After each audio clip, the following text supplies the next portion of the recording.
Hello guys, ഞാനിന്ന് ഉണക്കച്ചെമ്മീനും തക്കാളിയും തേങ്ങ അരച്ച് കറി വയ്ക്കുന്ന വീഡിയോ ആണ് ചെയ്യുന്നത്. അതിന് ഉണക്കച്ചെമ്മീൻ നമ്മൾ കഴുകി വാരി അടുപ്പയിൽ വെള്ളം ഒഴിച്ച് അടുപ്പയിൽ വെച്ചു. തക്കാളിയും പച്ചമുളകും അരിഞ്ഞ് മാറ്റി വെച്ചു. തേങ്ങ ചിരണ്ടി അരച്ചെടുക്കുവാണ്. അപ്പോഴത്തേക്കും നമ്മുടെ ചെമ്മീൻ വേവായിപ്പോൾ അതിലേക്ക് തക്കാളി കീറിയതിട്ടു, പച്ചമുളകും കീറി ഇട്ടു.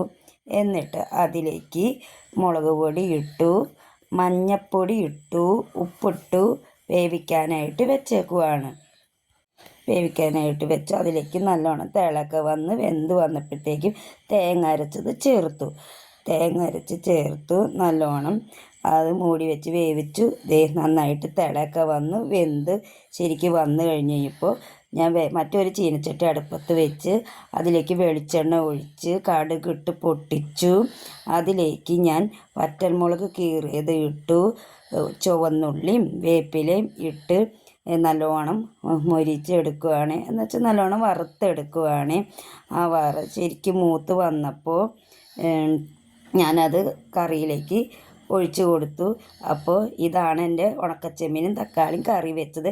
എല്ലാവർക്കും ഇഷ്ടമായെങ്കിൽ ലൈക്ക് ചെയ്യുക, സബ് ചെയ്യുക. ബായ്.